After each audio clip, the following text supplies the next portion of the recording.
네, 두 번째 시간은 계시록 7장 13절로 17절부터 나갑니다. 장로 중 하나가 응답하여 나에게 이르되 이 흰 옷 입은 자들이 누구며 또 어디서 왔느냐. 이건 오는 새 세상 그 천년 기간의 인마진 이스라엘 12지파를 통해서 구원을 얻게 될 땅의 백성들이에요.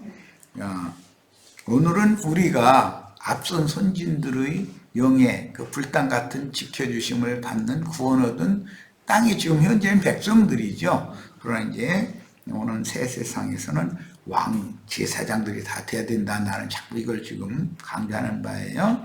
내가 말하기를 내 주여 당신이 아시나이다 하니 그가 나에게 이르되 이는 큰 환란에서 나오는 자들인데, 이 큰 환란이라는 것은 짐승 때를 말하는 거죠. 마지막 한 일의 후반부를 말하는 거예요. 나오는 자들인데, 그러니까 큰 환란을 거쳐서 나온 구원받은 사람들이죠. 어린 양의 피에 그곳을 씻어 희게 하였느니라. 그러므로 그들이 하나님의 보좌 앞에 있고 또 그의 성전에서 밤낮 하나님을 섬기매 보좌에 앉으신 이가 그들 위에 장막을 치시리니, 이 장막이 불담같이 불성곽같이 지켜주시는 장막이에요. 그들이 다시는 줄이지 아니하며 목마르지 아니하고 해나 아무 뜨거운 기운에 상하지 아니하리니, 해나 아무 뜨거운 기운에 상하지 않으려면 구름 기둥으로 낮에는 이 장막을 덮어주셔야 되겠죠. 그리고 밤에는 불기둥으로 비춰주셔야 되는 거예요. 17절 이는 보좌 가운데 계신 어린 양이 그들의 목자가 되사 생명수 샘으로 인도하시고 하나님께서 그들의 눈에서 모든 눈물을 씻어주실 것이니라. 그랬어요. 주님이 제자들의 모임에 임재하신 표시는 낮에는 구름으로 밤에는 불 모양으로 항상 함께 계신다는 뜻인데, 주님은 제자들을 보호하기 위해 구름과 같이 허다한 증인의 영들과 함께 그 영으로 재림하여 신령한 장막을 펼쳐주심으로 불담 혹은 불성과 예언을 이루시는 것입니다. 오늘 우리들에게도 이 예언이 이루어지고 오는 세상에도 당연히 일이 또 이루어지는 거예요. 성막이 처음 세워지던 때만 나타났다가 사라져버린 일시적인 현상이 아니라 이스라엘이 광야 여행을 하는 동안 계속 구름 기둥과 불 기둥은 야훼의 성막 회막에 함께 하셨는데, 본문에서 구름은 은혜의 영인 사람 천사들, 스랍 천사들을 상징하고, 밤의 성막을 밝히는 불은 하나님의 진노를 인간 세상에 집행하기 위해 수종하는 그룹 천사들을 상징합니다. 은혜의 영도 있지만 심판의 영도 있는 거예요. 심판의 영은 육체를 심판해야만 은혜의 영이 임할 수 있는 거기 때문에 항상 밤 어둠에 잡힌다라는 것은 사람이 육신의 생각에 떨어진다라는 뜻이에요. 여기서는 빛이 필요해요. 주님의 교회는 사람 천사들인 지천사들을 수종하는 종들인 그룹 천사들을 대동하고, 그 말씀이신 주님이 항상 교회와 함께 계시며 교회를 새하늘과 새 땅의 신부성으로 인도해 주시는 것입니다. 사실은 이것이 금나라의 하나님 자신께로 인도해 가시는 것이에요. 광야교회는 끊임없는 원망과 불평을 하며 억지로 따라가나 주님의 은혜로운 임재는 항상 교회 중에 함께 임재하여 겉사람을 후패시켜서 벗기는 대신에 위로부터 속사람에게 영의 새 몸을 덧입혀서, 몸이라는 것은 옷으로도 상징을 해요. 오는 새 세상에는 거룩하고 흠이 없는 영광스러운 교회의 완성인 신부성으로 데려가시는 것입니다.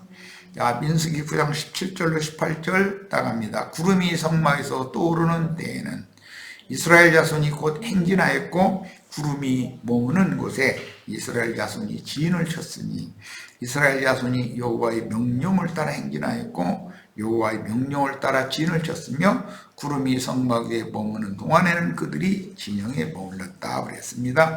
이스라엘은 하나님을 수호하는 의인의 영들과 수종 천사들 즉 그룹 전사들에게 옹이 되어 운행하시는 야훼의 임재와 동행의 상징인 구름을 중심으로 광야 생활을 했으므로 구름의 움직임이 없을 때는 광야 백성이 함부로 행동하지 않았고 구름의 움직임을 따랐습니다. 이 구름은 신약에서는 구름 같은 증인들을 상징하는 것이기 때문에 구름이라는 건 온전케 된 의인의 영들이다. 그 다음에 불이라고 하는 것은 하나님의 심판을 세상에 집행하는 거스르고 대적하는 육체들을 불사르고 육적 자아가 불사름을 받는 심판을 경험을 하고 나면 영의 빛이 반사되는 것이죠. 그렇게 회개하고 돌이키는 거예요. 그런데 그때 심판의 영이 역사할 때 멀리 나가서 돌아오지 않으면 그건 잡족인 것이죠. 중단 잡족 중에 하나인 것이죠. 그건 거듭난 적이 없다는 거예요. 시편 68편 4절 하나님께 노래하며 그 이름을 찬양하라. 구름을 타고 다니시는 이를 위해 길을 예비하라. 그의 이름은 여호와시니 그 앞에서 기뻐하여라. 마태복음 26장 63절로 66절입니다. 구름 타고 다니시는 이 구약 성경에 구름 수레를 타고 나르시고 등등 많이 나오니까 다 인용할 수는 없어요. 예수께서 이건 대제사장 앞에서 마지막 율법으로 정죄받을 때 이야기예요. 예수께서 침묵하시거늘 대제사장이 이르되 내가 너로 살아계신 하나님께 맹세하게 하노니 네가 하나님의 아들 그리스도인지 우리에게 말하라. 예수께서 이르시되 네가 말하였느니라. 내가 그리스도라는 걸 네 입으로 말했지 않냐 그 말이죠.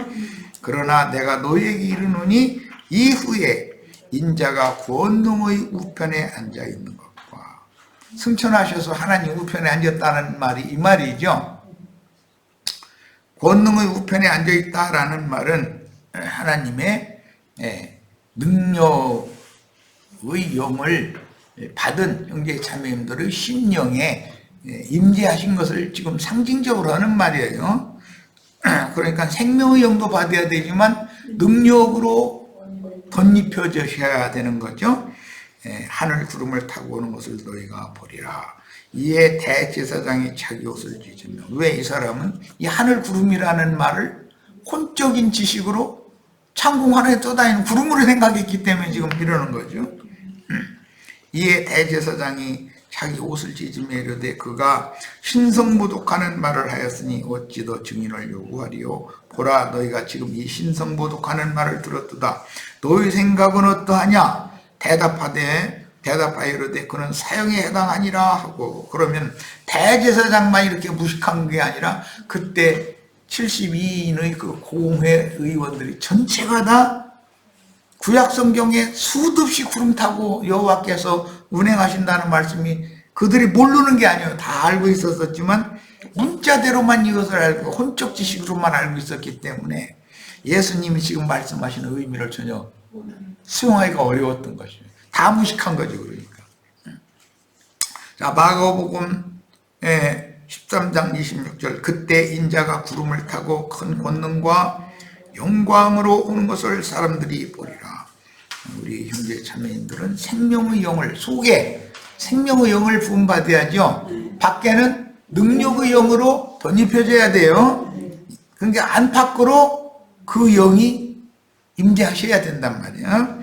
자, 구름은 앞에 가신 온전케 된 의인의 영들을 상징하는데 현세에는 말씀으로 교회를 인도하는 목자들을 통해서 앞서 가신 은혜를 입은 구름 같은 증인들이 현상적으로 그 은혜의 말씀을 맡아서 증거하는 증인들과 함께 계시기 때문에 하나님의 말씀을 신이 증거하고 가르치는 인도자들에게 실제적으로 순종하는 것이 이제 기독교계는 목사에게 순종하는 것이 하나님께 순종하는 거다 그러는데 그게 의미상으로는 맞는 말인 것이죠. 구름기둥과 불기둥의 인도 그 명령에 순종하는 것은 실제로는 모세와 아론의 인도 직분에 순종하는 것이 실제이니까. 문제는 이제 오늘날의 세속교계 목회자들은 모세와 아론처럼 구름기둥과 불기둥의 인도를 영적 계시를 통해서 받아가지고 그 구름기둥과 불기둥의 인도를 스스로가 그것을 깨닫고서 이 백성을 인도해야 되는데, 본인들이 지금 구름기둥과 불기둥이 뭐 성막에, 광야 성막에 있었고 광야길을 인도했다 그러면 이게 무슨 소리? 본인들도 모르니까. 그러니까 이거 오리무중에 떨어지고 자기에게 복종하라는 육적인 사람에게 복종하라는 말밖에 안 되는 것이죠. 이제 이게 문제죠. 마가복음 14장 62절 예수께서 이르시되 내가 그니라 인자가 권능자의 우편에 앉은 것과, 이 권능자 우편이라는 형제 자매님들의 심령과 마음을 말하는 거예요. 하늘 구름을 타고 오는 것을 너희가 보리라 하시니, 하늘 구름이라는 것은 앞서가신 온전케 된 의인의 영들을, 구름 같은 증인들을 말하는 거예요. 자, 이런 말씀이 계속 이제 반복되는데 계시록 1장 7절 더 봅니다. 볼지어다 그가 구름을 타고 오시리라. 주님이 재림하실 때 구름 타고 온다 해가지고 문자대로의 구름을 생각하면 오늘날 기독교계 목사들이 구름 속으로 자신들은 죽지도 않고 휴거될 거다, 공중 구름 속으로 끌어올린다 했으니까 데살로니가전서 4장 15절로 17절 보좌에 감서 성경 구절 대는데 사실은 창공 물질 구름을 말하는 게 아니잖아요. 온전케 된 의인의 영들과 함께 믿는 이들에게 임한다 그 말인 거지. 자, 계시록 10장 1절로 3절 내가 또 보니 힘센 다른 천사가 구름을 입고 하늘에서 내려오는데, 어디서는 구름 타고 온다고도 되어 있지만 여기서는 구름을 입고 내려온다고도 되어 있어요. 자, 그러니까 구름 천사들이 주님의 옷이 되는 것이죠. 그 머리 위에 무지개가 있고 그 얼굴은 해같이 해같고 그 발은 불기둥 같으며 그 손에는 변호인 작은 두루마리를 들고 그 오른발은 바다를 밟고 왼발은 땅을 밟고 사자가 부르짖는 것 같이 큰 소리로 외치니, 그가 외칠 때 일곱 우레가 그 소리를 내어 말하더라. 주님은 이렇게 오신다는 거예요. 자, 11장 12절 하늘로부터 큰 음성이 있어 이리로 올라오라 함을 그들이 듣고, 이 그들은 두 증인이에요. 구름을 타고 하늘로 올라가니, 이 두 증인을 무저갱에서 올라온 짐승들이 죽였죠. 그런데 이 두 증인은 장사되지 않고 바로 하늘로 승천을 했어요. 이제 이런 걸 가지고 기독교인들이 휴거라고 그래요, 휴거. 그런데 이 혈과 육의 몸이 무너지지 않으면 승천할 수 없죠. 하늘로 올라가니 그들의 원수들 또 구경하더라. 계시록 14장 14절로 16절 최후 추수 이야기에 이제 또 내가 보니 흰 구름이 있고 구름 위에 인자와 같은 이가 앉으셨는데, 여기 흰 구름이라는 수식어는 굉장히 중요해요. 그 머리에는 금열유관이 있고 그 손에는 예리한 낫을 가졌더라. 이 흰 구름이라고 한 건 높은 층의 구름이다. 소나기 같은 걸 나면 구름이, 먹장 구름이 낮게 떠가지고 비를 내리죠. 그래서 이것은 이제 다른 표현에서는 셋째 하늘, 곧 하나님의 낙원은, 바울이 셋째 하늘로 이끌려갔는데 하나님이 낙원에 이끌려간 거다 그랬죠. 그 영과 하나 된 온전케 된 의인의 영들의 세계다. 그러니까 주님께서 흰 구름 위에 앉아서 낫을 휘둘러서 땅의 곡식을 거둬서 구름 속으로 끌어올려 간다라는 말은 셋째 하늘로 온전케 된 의인의 영들의 저소로 데려간다, 지금 그 말이죠. 온전케 된 의인의 영들이 구름수레죠. 또 다른 표현에서는 거룩한 성 세르살렘 어린양의 신부다고도 표현을 했어요. 그러니까 이런 말씀에 대해서 이해를 바르게 해야지, 창공 하늘 떠돌아다니는 어떤 구름 속으로 죽지도 않고 뿅 휴고되고 이런 걸 가르치는 건 기독교계가 완전히 이게 참 귀신에게 속고 있는 거죠. 뭐. 자, 15절 또 다른 천사가 성전으로부터 나와 구름 위에 앉은 이를 향하여 큰 음성으로 외쳐 이르되 당신의 낫을 휘둘러 거두소서. 이 당신의 낫이라는 것은 흰 구름 위에 앉은 이의 입으로 나오는 예리한 검이다. 이렇게 표현이 됐어요. 땅의 곡식이 다 익어 거둘 때가 이르렀음이니라. 이 말은 추수 때가 이제 마지막 추수 때가 되었다는 말로서 매 세대마다 추수가 있었지만 그 추수는 음부의 낙원에 데려가는 추수였죠. 그러나 이 마지막 그 충만의 수를 채우는 마지막 추수라는 건 그때는 공중 구름으로 끌어올려가는 추수다. 이 차이가 있어요. 구름 위에 앉으시니까 다슬 땅에 기드름에 땅의 곡식이 거두어지니라. 그런데 살아서 그날을 맞은 자들이 결단코 앞서지 못하고 앞서간 주 안에서 자던 자들이 먼저 일어나서 흰 구름 속으로 추수가 되어지고 그 다음에 살아서 그날을 맞은 자들은 죽자마자 그냥 산채로가 아니에요. 죽자마자 영적으로는 살아있어요. 육신의 몸 벗어야 되니까 죽어야 되는 거예요. 죽자마자 무덤에 내려갈 필요 없이 음부에 내려갈 필요가 없이 그때는 부활이 되니까 마지막 추수를 당하는 우리 혹시 우리라면 성도들은 다 음부 낙원에 내려갈 필요 없이 바로 흰 구름으로 이끌려감을 받는다. 흰 구름이라는 것은 온전케 된 의인의 영들을 상징하는 거다. 희다는 건 항상 의를 말하는 거기 때문에 출애굽한 이스라엘은 전적으로 구름의 인도에 의존하여 움직였으니 이스라엘을 인도한 이 구름은 모세의 영감에 영향을 미쳤으므로 모세는 구름의 움직임을 보며 구름 속에서 들려주는 야훼의 음성을 들었던 것입니다. 구름 속에서는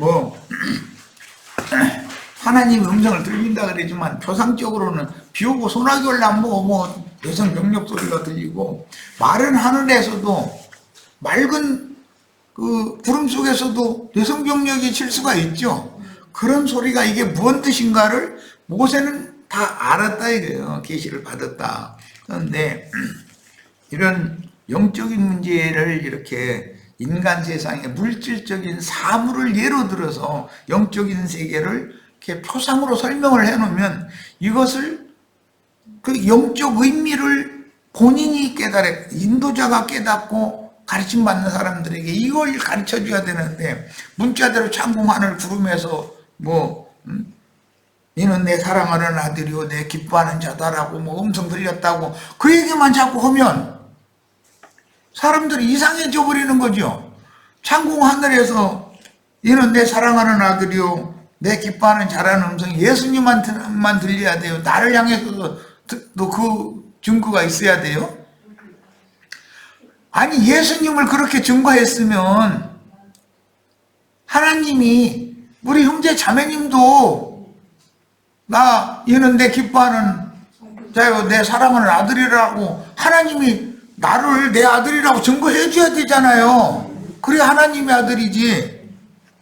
그러면 당신은 그러면 하나님이 증거를 받았느냐고. 증거 못 받았으면 잡족이야.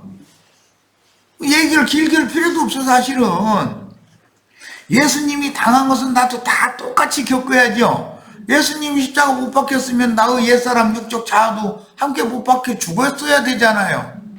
그리고 세상에 대하여 죄에 대하여 율법에 대하여 죽은 자는 장사돼야 되잖아요. 그리고 영으로 영원한 생명으로 부활되어져서 하늘에 앉혀진 사람이라나 야 하나님의 아들이란 말이에요. 이 사람은 구름 속에서 들려주시는 하나님의 음성 길게 읽었어요. 너는 내 사랑하는 아들이요 내 기뻐하는 자다. 이 음성이 다 들렸어요 오늘? 이렇게 얘기했는데도 못 들었어요. 그럼 나도 몰라. 나도 어떻게 할 거예요. 내 입을 통해서 지금 하나님이 구름 속에서 말씀하셨잖아요. 그럼 그래도 못 들었어요? 그럼 나도 어떻게 못해 이제. 난 이런 것을 증거하라고 보냄받은 사자인데. 자, 본문의 머물렀으니 이런 수확한이라는 이 말은 자리를 잡다라고 해석할 수도 있는데 성막을 치고 이스라엘 진영이 유진해야 할 것을 지시했다는 뜻이므로 당연히 수많은 목축대와 이스라엘이 생존하기에 적합한 장소를 구름이 가르쳐줬다 그 말이에요. 그게 하나님의 명령이었어요. 그런데 구름 속에서 모세에게는 음성이 들렸어요. 그런데 무지한 이스라엘 백성들은 못 들어. 구름의 음성을. 그럼 이게 이제 그러니까 모세가 필요한 거죠. 하늘의 음성을 사람이 듣고 사람들에게 사람의 말로 깨우쳐 줘야 되잖아요. 그러니까 하나님의 명령이 곧 그때 당시는 모세의 명령으로 실현되는 것이죠. 필수적으로 물이 필요하고 광야에서 그 많은 200만이 넘는 많은 인구와 그들의 생계수단이 되는 수만 마리, 수백만 마리죠. 사람이 200만이면 짐승 떼는 수백만 마리겠지. 이것이 다 이동을 한다는 게 이게 보통 문제가 아닌 거예요. 그래서 필수적으로 물이 필요하며 푸른 초장이 필요했으므로 광야에서 오아시스가 있는 장소로 구름이 인도하였고 모세는 구름의 움직임을 분명히 보고 구름에서 들려주는 음성을 분별하고 깨달았다.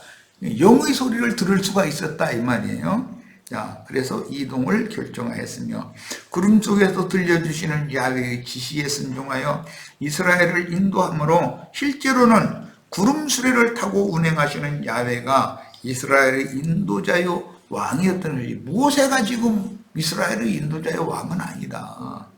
모세는 구름 기둥과 불 기둥의 명령에 순종해서 이스라엘 백성들 모세는 그 뜻을 알아듣고 백성들은 모르니까 이렇게 쓰임받은 거예요. 민수기 9장 18절로 19절 이제 갑니다. 마지막 단락입니다.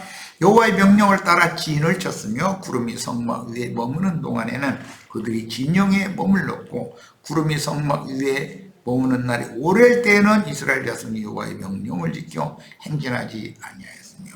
그러니까 인도는 구름이 하기 때문에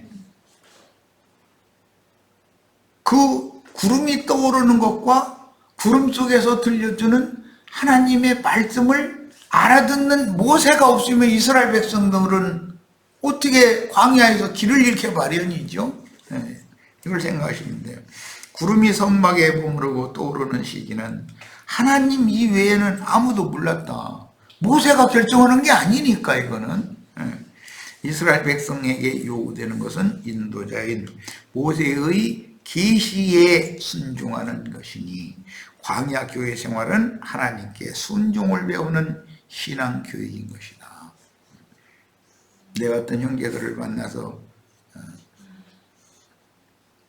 주님의 일에 이렇게 헌신을 할 그런 열성이 있고 이러면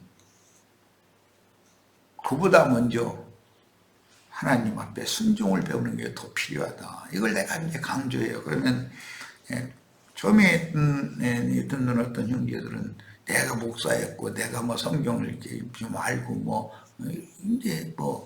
이제 이런 생각을 갖고 있으니까 내 말이 속으로는 거슬리는 거예요. 그런데 그러면 안 되는 거예요. 하나님의 손에 의해서 가르침을 받아서 순종을 배워야 돼요. 그렇지 않으면 군대에 가보면 훈련소에 먼저 들어가지 전방에 먼저 배치되지를 않기 때문에 훈련소에서는 뭘 가르쳐요? 순종 버튼 딱 가르쳐요. 복종부터. 조금이라도 그 교관이나 조교가 하라는 대로 하지 않고 자기 멋대로 하려고 그러면 그 용납을 안거든요. 그럼 군대가 되겠어요? 질서유지가 안 되는 거죠. 거스르고 거역하는 모든 인간은 거역하고 거스르는 근성을 타구나.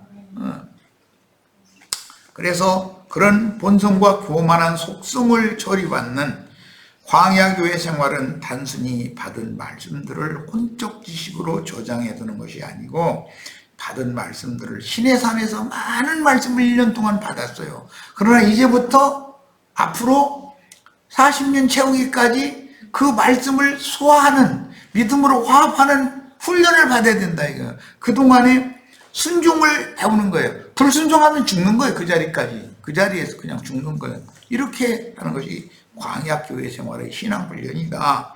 오늘날 우리가 육의 장막을 입고 이 생에 살아서 아직 교회 생활하는 것은 순종을 가르침 받는 생활이다. 머릿속에다가 어떤 성경 구조를 많이 이렇게 그냥 암기해 놓는 거, 그런 생활을 하는 게 아니다. 해놓은 것이 중요하죠. 그것을 소화해서 자신의 생명이 되게 하는 게 필요하다라는 말이에요. 자, 민수기 9장 이제 20절로 23절 마지막 단락입니다. 혹시 구름이 성막 위에 머무는 날이 적을 때에도, 어제 해 떠서 와서 성막 설치하고 각자 자기 장막 다 설치하고 어머니 아버지 어린 애기들 다 겨우 좀 쉴만하니까 구름이 떠올라서 예를 들어서, 그러면 또 따라가야 되는 거예요. 그럼 왜 그렇게 하는 거예요? 순종을 가르치려고 그러는 것이다. 순종. 여호와의 명령에 순종하는 여부를 가르치는 거예요. 자, 앞으로 가나안 땅에 들어가도 전쟁을 하는 것은 처음에는 사사시대는 뭘 가르치는 거였죠?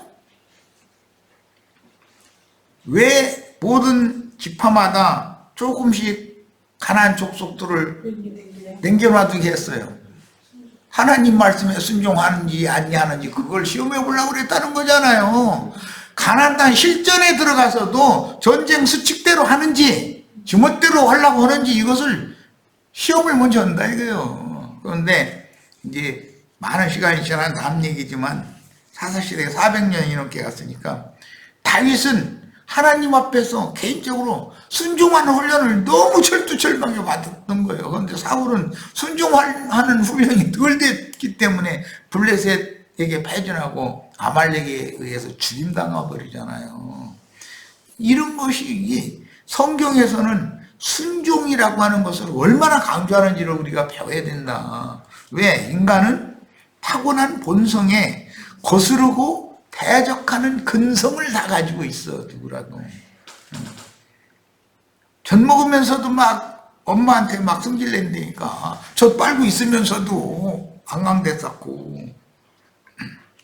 이게 어릴 때는 그게 나쁜 영향으로 나타나지 않으니까 이제 그렇게 거슬르고 대적하고 해도 막 엄마 막 찼었고 그래도 그냥 이쁘게 봐주지만, 이게 17, 18세 먹고 뭐 이래가지고서 이제는 본격적으로 대적하고 그러면 엄마는 그걸 못 잡아놔. 그때는 아버지가 잡아다 놓고 그냥 후려쳐가지고서 복종시켜야 되는 것이거든. 그렇지 않으면 이게 자식 농사 망하는 거 아니에요.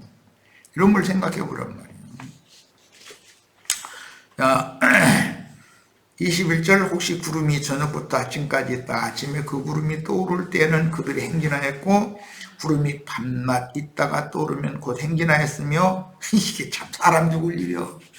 이게 보통 문제가 아닌 거예요. 성막, 장막, 자기 노약자, 어린아이들, 가족들 다 이끌고 가서 그 장소에 가서 또 장막도 각자 다 쳐야 되잖아요. 그런데 하룻밤 잤는데 아침에 삥 하고 다시 또 구름이 떠나가 버려서 그러면 또 다 걷어가지고 또 옮겨야 되잖아요. 이런 구절을 읽을 때 그때 그랬구만 잃어버리면 안 돼요. 짐승대 다 찾아서 자기 짐승대 다 또 몰아가야지. 늙어서 움직일 수 없는 어머니, 아버지, 할아버지, 할머니 만약에 계시면 수레라도 만들어서 이렇게 세워가지고 이렇게 끌고 가야지. 이게 보통 문제가 아니에요, 이게. 이런 걸 생각해 보란 말이에요. 그게 광야 교회 생활이라는 게 이렇게 간단한 게 아니라는 거예요. 오늘 우리 형제 자매님들, 내가 말하는 이 의미를 잘 새겨서 민수기에서 시내산을 출발해서 광야 행군을 시작할 때 이렇게 하는 이게 얼마나 중요한 문제인지를 꼭 교회 생활을 순종을 가르치는 교회 생활에 이게 순종하고 복종하지 않으면 그 신앙생활이 결국은 하나님 앞에서 온전한 구원에 이르기가 어렵다는 거예요. 자, 22절 이틀이든지 한 달이든지 1년이든지 구름이 성막 위에 머물러 있을 동안에는 이스라엘 자손이 진영에 머물렀고 행진하지 아니하다가 떠오르면 행진하였으니 곧 그들이 여호와의 명령을 따라 진을 치며 여호와의 명령을 따라 행진하고 또 모세를 통하여 이르신 여호와의 명령을 따라 여호와의 직임을 지켰더라. 오늘은 우리 형제 자매님들 이런 말씀에 거슬리는 영으로 받지 말고 하나님이 우리를 아직 이렇게 은혜를 입혀주시는 목적은 혈과 육의 이 없어져야 되는 이 장막을 입고 있는 동안에 이걸 통해서 하나님이 나를 훈련시키는 거구나. 무슨 훈련? 순종하는 법을 가르치시는 거구나. 이걸 꼭 배우시기를 바라요. 하나님과 싸워서 이기는 사람은 없어요. 세상 없는 사람도. 자, 머무는 날이 적을 때에도 그랬어요. 야훼의 회막을 다시 치고 거두는 일이나 자신들이 거할 장막을 세우고 거두 옮기는 일을 반복하는 이스라엘은 노약자와 어린아이 그리고 많은 가축까지 동행해야 하므로 이동을 반복하는 것은 결코 쉬운 일이 아니었습니다. 이것은 광야 행군이 전쟁이라고 그랬죠. 야, 전쟁 상황이 이제 예를 드는 거예요. 이것은 이제 훈련소 정훈교육이라고 이제 비 오는 날은 이제 앉혀놓고 그 막사에다가 다 이렇게 앉혀놓고서 종일 정훈교육, 정신교육을 하는 거예요. 그런데 전투를 하는 중에 옆에 전우가 총에 맞아가지고 부상을 입었으면 일반적으로 전투만 수행할 수는 없잖아요, 이제. 그 부상병을 놔두고 진격하거나 후퇴하거나 할 수는 없잖아요. 부상병을 빨리 어떻게든 응급처치를 해서 후방으로 후송을 시킬 때까지는 이제 거기 부대에서 가르쳐 주기는 나무 막대기 이렇게 해가지고 그걸 거기서 거기다 이렇게 걸쳐가지고 끌고 가라 이제 막 이렇게 하는데 사람 죽어 있는 거고 만약에 그런다면 말이에요. 나야 먼저 그런 전쟁은 참여는 안 해왔지만 근데 그 전우를 총마에서 지금 피 흘리고 이게 끙끙 앓고 있는 전우를 놔두고 나만 혼자 살겠다고 가면은 그건 말도 안 되는 거잖아요. 물론 가면은 이제 거기에 따른 총살 당하든 여겠지 이제 군법에 의해서. 그러니까 그 막대기에다가 치기나 얽어가지고 거기다 사람 뉘어놓고서는 그걸 끌고서 이렇게 가야 되니 나 혼자 몸뚱이 다니는 것도 힘들어 죽겠는데 얼마나 힘드는 문제예요. 이것이 광야 교회 생활이다. 이 말을 내가 왜 했냐면 교회 생활이라는 건 서로 협력하고 부축히고 어려움에 처한 어떤 지체가 있으면 그 은혜를 회복하도록 같이 연락하고 상업하고 하는 게 너무 필요하다 이 말을 하려고 내가 이제 군대 얘기를 한 거예요. 아마 군인들 전투 영화 이런 거 보면은 부상병 나오면 만들어서 그냥 막 끌고 다니고 그러잖아요. 그래가지고 이제 그 의무병한테 인계해주고 그 다음에 다시 전투 현지에 또 치료되고 이렇게 하죠. 그러니까 부상병이 생기면 이게 보통 문제가 아닌 거예요. 그런데 어머니 아버지가 걷지도 못해. 만약 몸이 너무 늙어가지고 그러면 어떻게 할 거예요? 수레라도 만들어서 끌고 가야 되잖아. 아내는 새끼들 양손에다 이렇게 호고서 가야 될 거고. 이렇게 어려운 것이 광야의 이동에서 썼다라는 걸 생각을 해보시라는 거예요. 그냥 이런 민수기 이 9장을 읽을 때 이제 10장에서 이제 이걸 교육한 다음에 10장에서 이제 출발을 진짜 하는 건데 10장 이후로는. 그런데 이런 말씀을 그냥 글자로만 읽고 넘어가 버리면 그것이 나의 구원과 아무 상관이 없지 않냐 이거예요. 어떤 곳에 유진했다가 어디로 옮긴다는 것이 쉬운 일이 아니었다라는 걸 아셔야 돼. 42군데를 이렇게 거치는데 그게 그냥 글자대로 그냥 하고 가서 거기서 자리 잡아서 또 하고 이렇게만 생각하면 안 되는 거예요. 그게 보통 문제가 아닌 거예요 이게 지금. 그러니까 믿음의 진보를 이룬다는 것은 그렇게 우리들이 지금까지 생각해 온 것처럼 간단한 문제가 아닌 거다.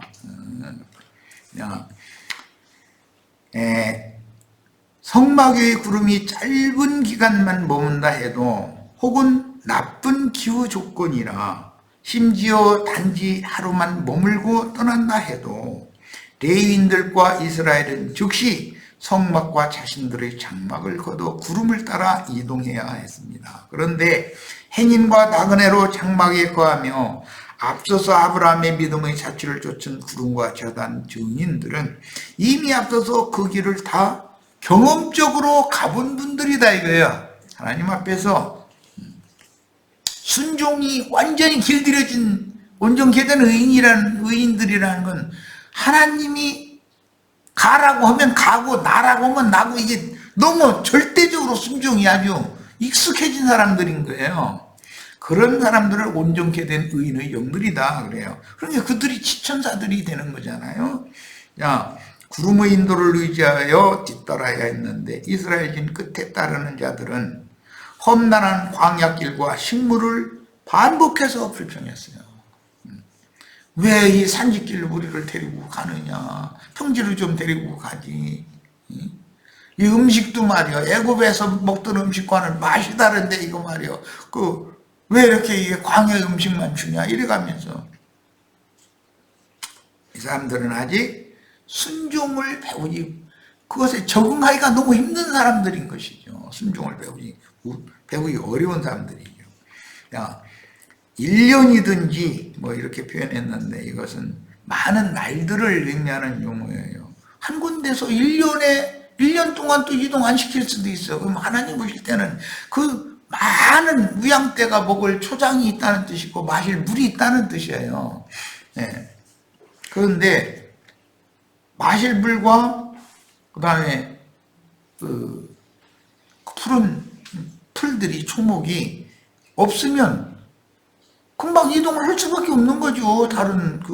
왜냐하면 이스라엘이 또 먹고 살려면 무양떼가 자신들이 식물이 되고 신발도 되고 옷도 되고 다 그런 건데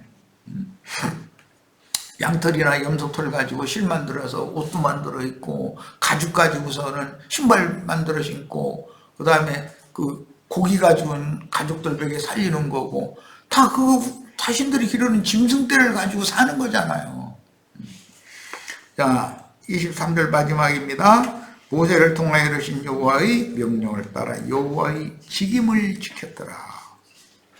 각자가 맡은 직임이 다 있죠. 은사대로.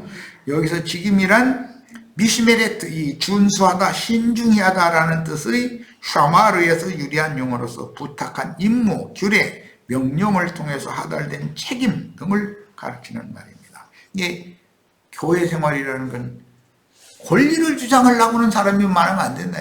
책임을 다할 사람이 있어야 우리가 잘 되는 거죠.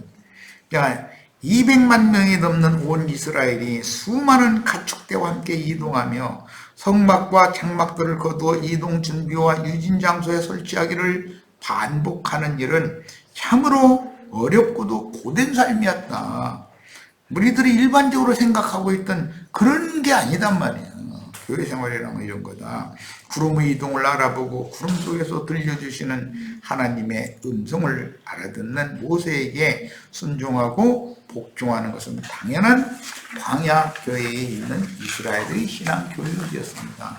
오늘 우리 형제 자매님들 이런 말씀에 대해서 각자 은혜로 다 받으시고 나의 구원으로 이런 말씀이 화합되기를 바랍니다. 자, 오늘 집회 모두 마칩니다.